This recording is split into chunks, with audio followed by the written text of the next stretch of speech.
Please join me in welcoming our speaker, Kevin Greer.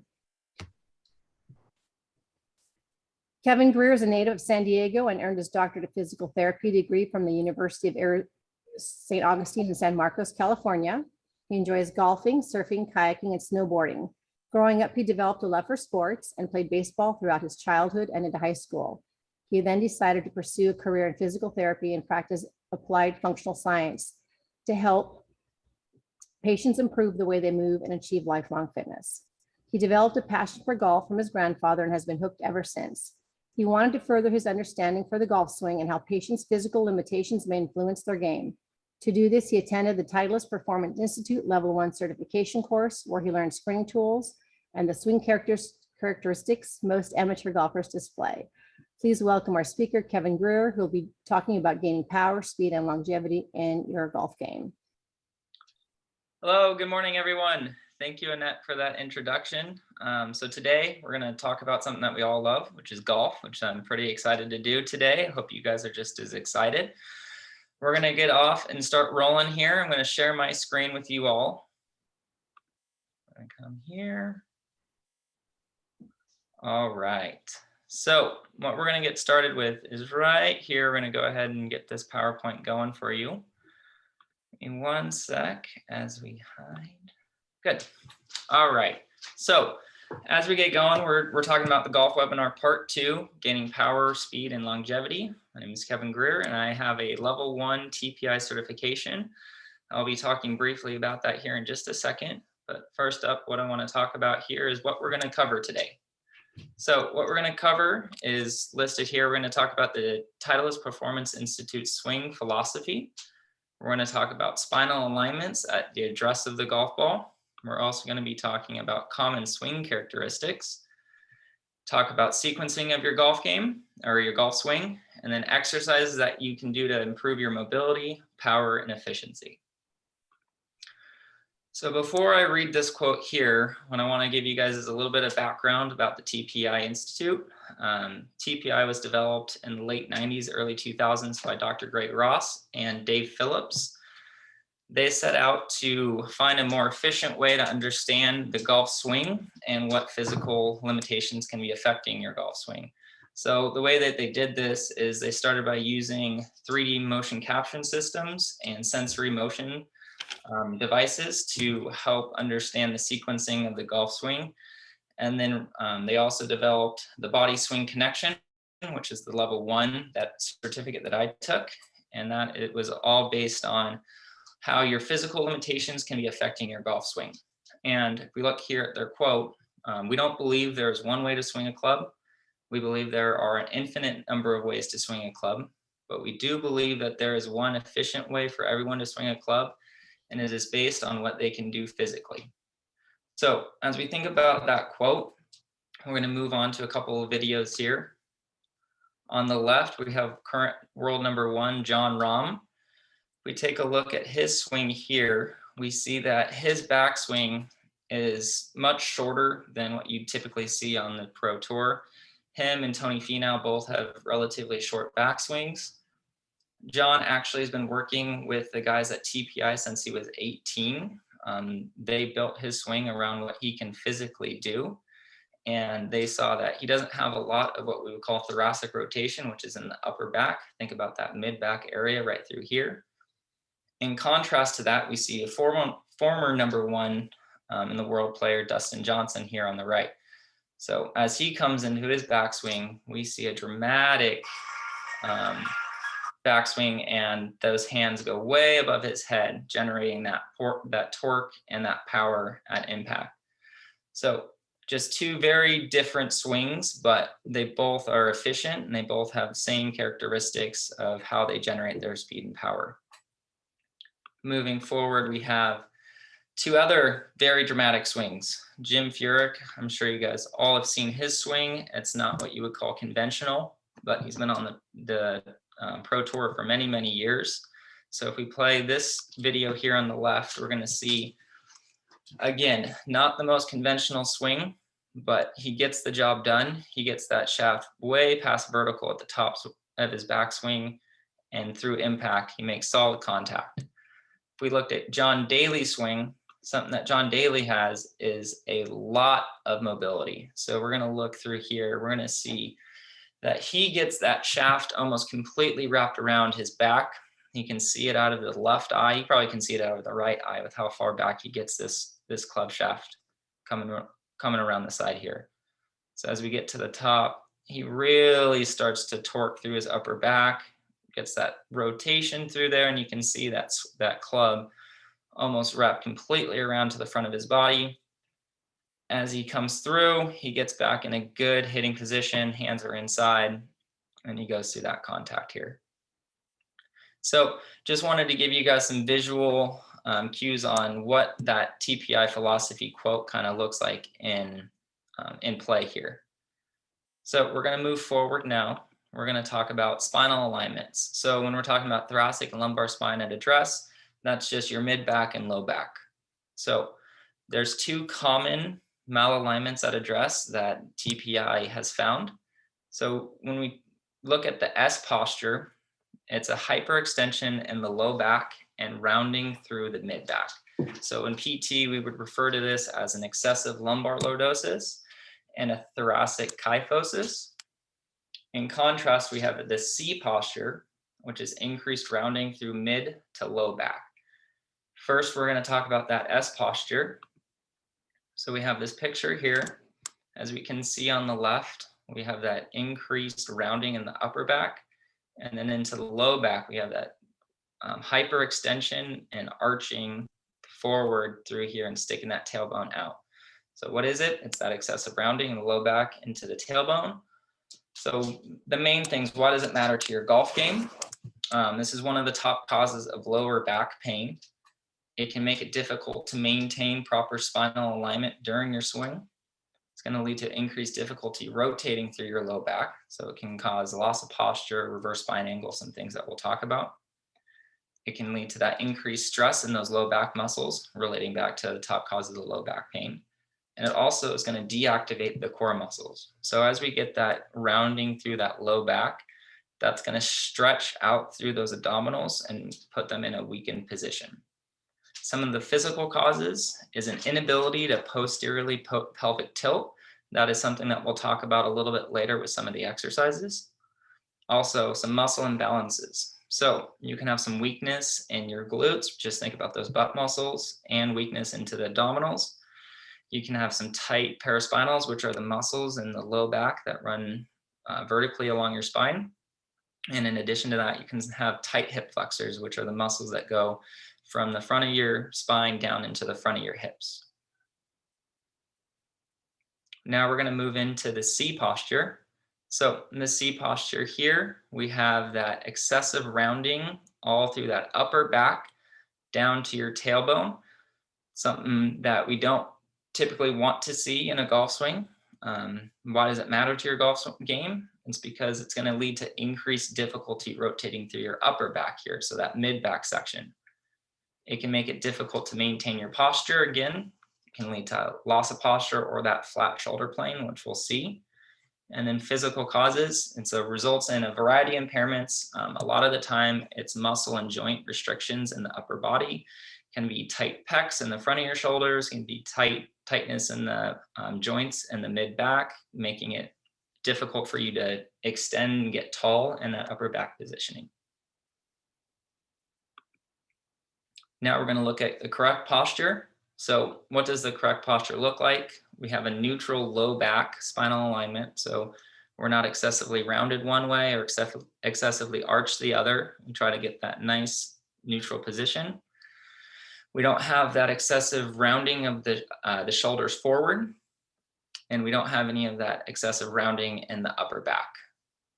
So this matters to your golf game because it's going to make it easier for you to maintain your posture throughout your golf swing. It's going to increase your ability to also rotate through your mid back and load into your back hip by making it easier for you to rotate into that hip. Some of the physical attributes to obtain this positioning is the ability to posteriorly pelvic tilt. You need the adequate strength in the core and shoulders, so that you can get their shoulders back and extend it up. And the ability to extend through the upper back while hinging forward from your hips. So as we see here, I'm hinged forward from my hips, and that upper back is in that slight extended position. As we move along here, we're going to look now at the common swing characteristics. So these swing characteristics are based on things that TPI has seen, and they've seen them for both the backswing and downswing. First, what we're going to talk about is that loss of posture. So loss of posture, there's a variety of different ways you can do it. Think about any loss of your starting positioning. So when you're hinged at address during your backswing or your follow or your downswing, any break from that position. So why it matters to your golf game, it can lead to difficulty sequencing the golf swing. It can lead to difficulty with balance and rhythm, and it's going to cause two typical mishits, a block to the right and a hook to the left. Some of the physical causes here, you can have some stiffness and asymmetries of the joints and muscles of the lower body. If you don't have the ability to dissociate, so break apart the lower body from upper body motion, the shoulders need to be able to rotate around the spine without compensating by altering that spine angle, so by standing up, and the ability to activate the core and glute muscles to help stabilize the spine to keep it in that nice flexed position as we see here on the left. So on the left, we have me going into my backswing, and on the right, we have me losing that same position and standing up taller, losing that flexed position and losing that posture. We see too that my shoulders are flattening out. So this would be that flat shoulder plane that we talked briefly about earlier. So all these things are characteristics of loss of posture. What we're going to talk next is a couple of the other typical types of loss of posture that we'll see. So over the top is the next one. This is the typical out to in swing path. So as I talk through, you guys can watch this video. So it's that out to in swing path, and why it matters to your golf game. It's going to cause two typical mishits. If you hit the ball with square contact, it's going to lead to a pull. If you hit it with open face contact, that's when you're going to hit that slice. It's going to dramatically decrease your power, and it's going to limit your ability to control the ball flight and its path because you're not making solid contact and you're not able to get that, that scooping of that ball.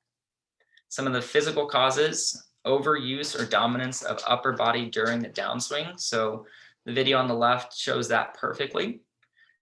The inability to sequence the downswing in the correct order. Inability to dissociate lower body from upper body, a common theme that we've seen so far. Reduced hip and spine mobility, and again, decreased core and glute strength.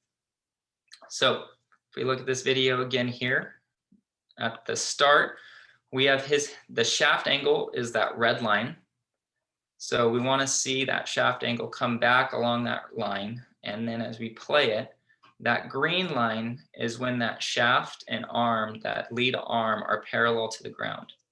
So we have, if we come back just briefly here, we have right here, his arm is just parallel to the ground. And we draw another line along that shaft angle down to the ground. What you'd like to see is that this line is a little bit more pointed towards that ball, and that creates what's known as the slot. And as we go through his swing, if those hands and club face come on top of that green line, that's when we're referred to that loss of posture position, or the over the top swing characteristic.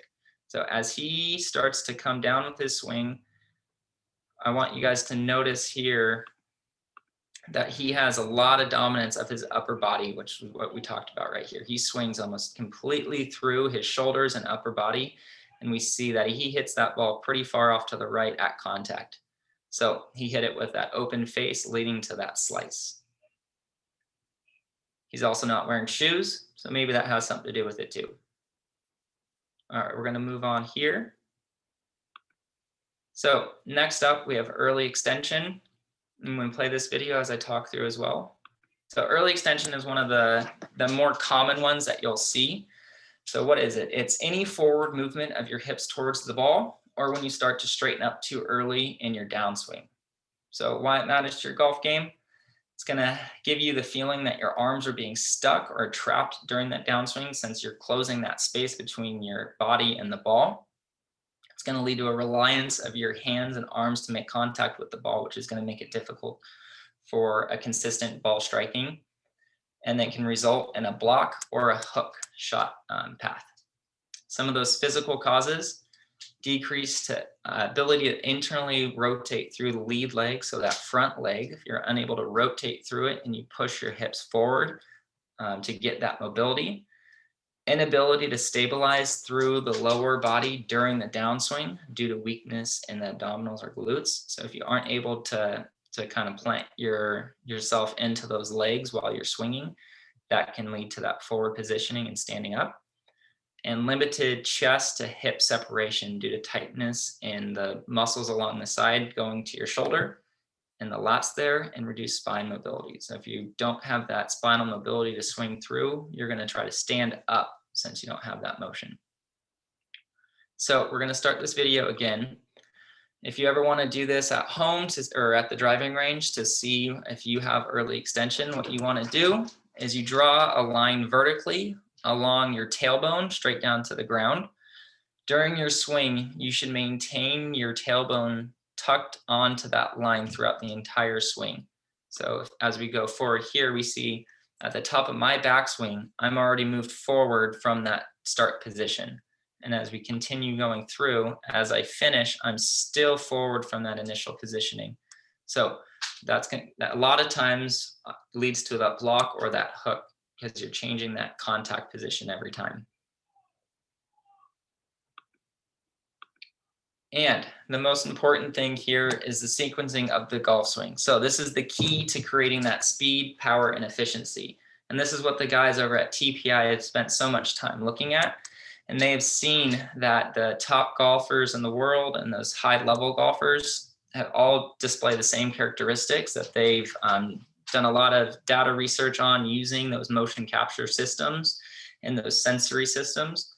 So what we're talking about with the downswing sequencing, that lower body is going to initiate that movement from the top of your backswing to that downswing. The thoracic spine and shoulders move next. So just think about that chest and the shoulders. Your arms follow, and the club starts last. So that's what's going to create that torque in your swing and really give you that power. So as we look here, we have Dustin Johnson again. As he gets to the top of his swing here, he's going to initiate that motion. I want you guys to look at his legs and his hips. So it goes legs and hips fire first as he starts to move forward. That initiates that movement. That's going to create some of that rotational transfer of energy up to his shoulders and chest. Next, shoulders and chest start to rotate, followed by the arms. And then we're going to see that club start to come down towards the ball. So he's creating a lot of that whipping motion by initiating that motion, or initiating the swing from his hips here. And then that energy that he gains from his feet from the ground all transfers to the club head at impact. Just as important as the downswing acceleration is the downswing deceleration. So this is the sequencing of the body starting to slow down that motion. So it follows the same path that the downswing acceleration goes from. We have the lower body decelerates first, followed by the thoracic spine and shoulders, then the arms, and then the club. So if we bring this back and we play it from here, right about here, he starts to decelerate that lower body motion. So he's already starting to slow down that rotational force and that forward momentum. After that, we're going to see right about here, his chest has already stopped moving. The arms continue to move. And as we continue, those arms are still going, and then they're going to start to slow down, decelerate as that club whips around. And why this is so important is that sequence leads to the ability to repeat and remain consistent throughout your golf game. Now, that doesn't necessarily mean that you're going to be accurate or not. It just means that if you work through those sequencings of that downswing, acceleration, deceleration, you're going to be able to consistently have the same swing over and over. But the key here is the ability to transfer energy and decelerate the movement. That's what's going to give you that power. So we're going to watch the video one more time. As he gets that initiation of that movement, you see that power starts to transfer up his body, gets to the club, and he's really firing through, whipping that body at contact. And then he starts to slow it down so that that club can continue through his follow through, generating the most speed as possible. If we have everything firing at once, the club, shoulders, hips, you're just going to spin like a top, and you're not going to have that ability to gain more speed and what they call that lag of the club. All right, so the fun part here, throughout this presentation so far, we've seen some key kind of impairments and themes that can lead to some of those loss of postures, swing characteristics. So we have some upper and lower body muscle and joint restrictions. We saw that that can lead to loss of postures, C posture, S posture. Lower body rotation deficits, again, over the top, early extension were a couple common ones there. Abdominal and gluteal weakness, early extension, loss of posture, S posture. And then the ability to separate your upper and lower body motions. We talked about dissociating between the lower and upper body. That's over the top, loss of posture, early extension. And then the ability to posteriorly pelvic tilt. We can see that very largely in the S posture. And then again, an early extension over the top and loss of posture. This one's a big one here. So we're going to talk now about some exercises that you can do at home to address some of those things that we just talked about and increase your strength and mobility. So up first, what we're going to talk about is those upper body exercises. So what we're going to talk about here on the left is a really simple one that you can do if you just have any door. You just grab a towel. You're going to throw that towel over top the door. You're going to separate your feet wide. You just squat down and you bring your chest down to the ground. So what that's working on is lengthening through those lats, those muscles along the outside part of your shoulder and down to your body. But we're also working on that mid back. We're getting that extension, so that flattening and bending back motion that a lot of times patients or people with a C posture are unable to do. So this one's great to help mobilize through that mid back region. The ones here on the right, these ones are great golf primers. So this is really going to work on focusing in on the rotation through the upper back that we get in our golf swing. So if we play this one on the left, this is going to be for the backswing. You want to start with your feet in a staggered stance. So left foot forward for me, right foot back. And if we play this here, we're going to see that I'm focusing on rotating through the upper body only. So my hips, I'm trying to stay as stable as I can and just getting that rotation through my mid back. As I walk my feet forward, my feet are parallel now. This is going to be a little bit more difficult to get that rotation because my hips aren't in an open position. And then the last position that you want to do is walk that right foot forward here. And you're going to go through that same rotation. This position locks out the lower back a little bit more, and it focuses a lot more on that upper back. So definitely recommend this one prior to any golf round, just to help warm up that back and get that rotation going for you. The exercise on the right is focusing on the follow through. So go through the same sequence. You want to start with whatever direction you're turning towards with that leg back. So I'm turning to the left. I'm starting with my left leg back, going through a few there. Same sequence, walk that foot forward, get those feet parallel now, get that same rotation. And then we're going to walk forward and have that left foot forward. So this is the most difficult position again, just working through that upper back, getting that motion going and working on keeping those hips nice and stable.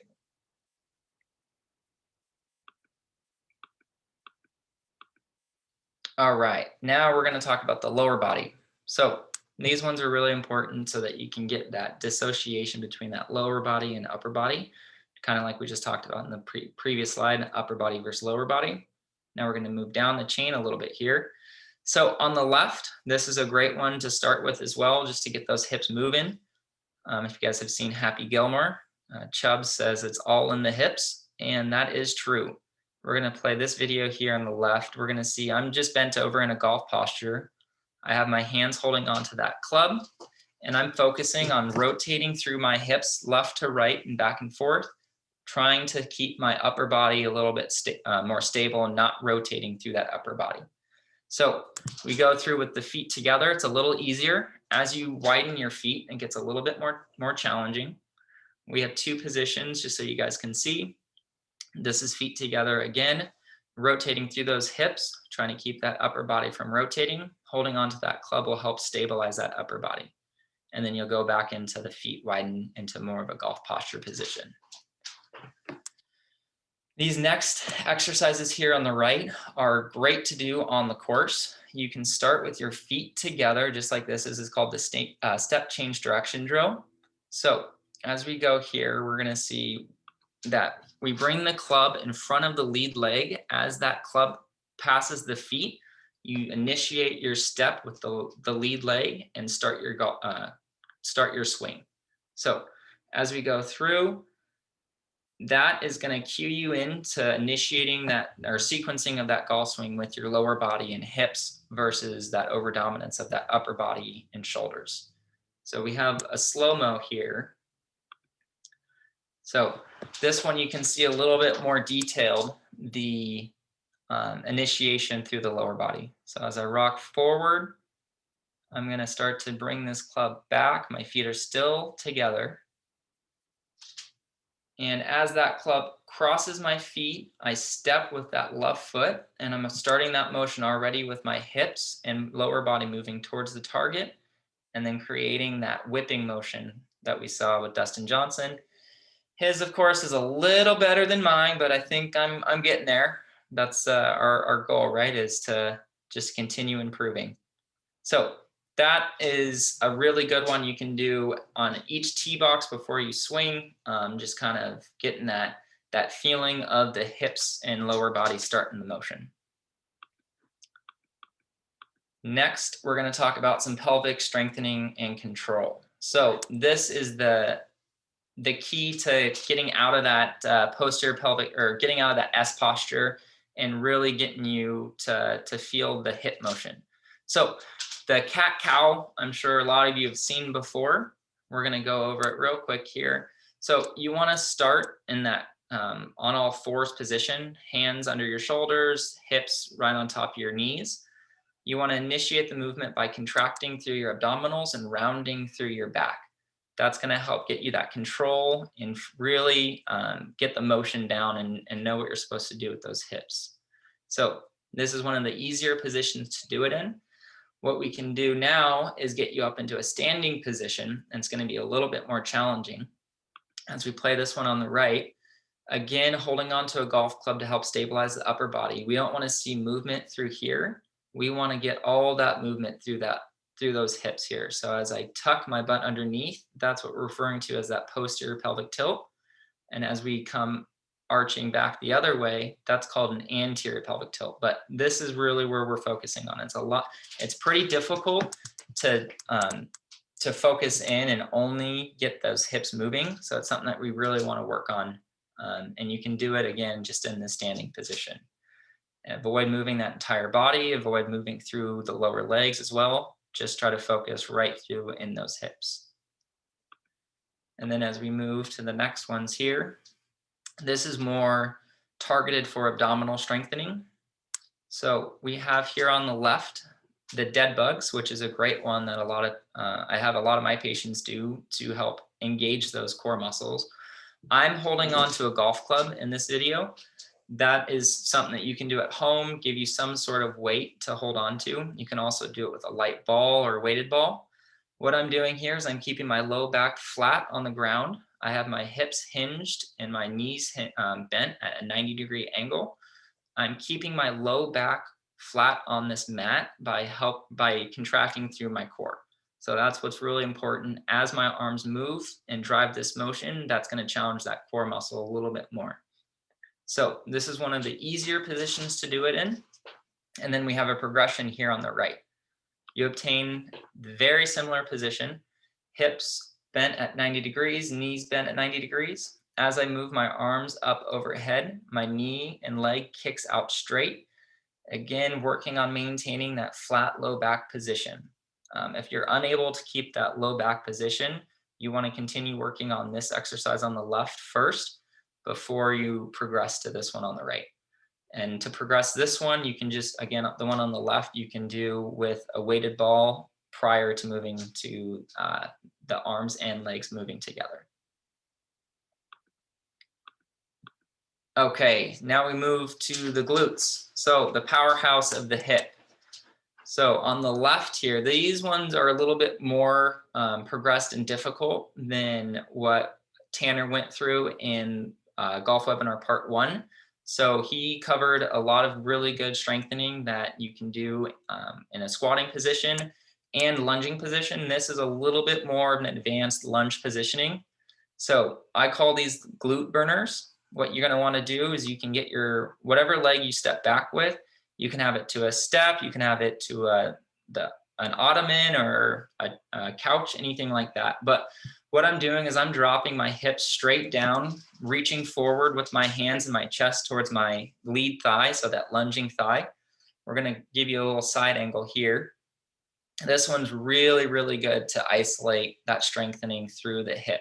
So that right leg right now is the one that I'm strengthening, getting a lot of loading into that glute muscle, that back butt muscle. And that's really going to help you with that golf swing as well. Now, how can we progress this? We can give you a weighted ball. So in the middle here, we have the same position.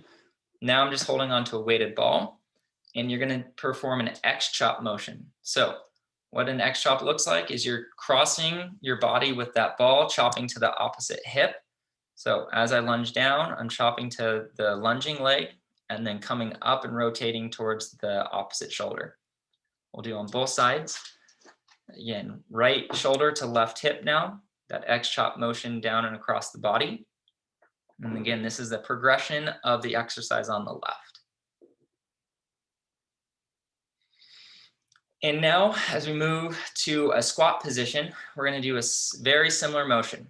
So we start with that squat and chop up, working on that rotation through that upper body, working through rotation through those hips, and really loading into each glute as we go. We'll do it both directions, of course, chopping down to the opposite hip now. Good. And then we'll give you a little side angle as well. So just so you can see the hip positioning, I'm hinging forward from my chest. My butt shoots back. I'm avoiding my knees going too far over my toes. Everything is almost in line there. So we're not doing a chest up squat. We're getting that chest a little bit lean forward and hinging from those hips. That's going to help with that hip hinge at address as well, getting you into good loaded position for your golf swing. So those are the exercises that you can do at home to address some of those common physical impairments. We all know that if we aren't activating our glutes, we're going to turn into tiger here. That feeling you get when you forget to activate your glutes. I don't know if you guys remember back, I think it was 2015 at the Farmers Insurance Open. Tiger did an interview after his round where he kept talking about his inability to activate his glutes. So we don't want that to be you guys out there. Thank you all for joining. I just want to give you guys a reminder. Longevity offers free 15-minute injury screens. If you are booked with me, I can do a golf-specific physical screen that I learned through TPI. Typically takes 5 to 6 minutes to run you through a variety of different screening. If you guys are interested in that, you can contact the front office. And at this time, I'd like to send it back to Annette so that she can open up the Q&A section of today's webinar. Thank you again for joining.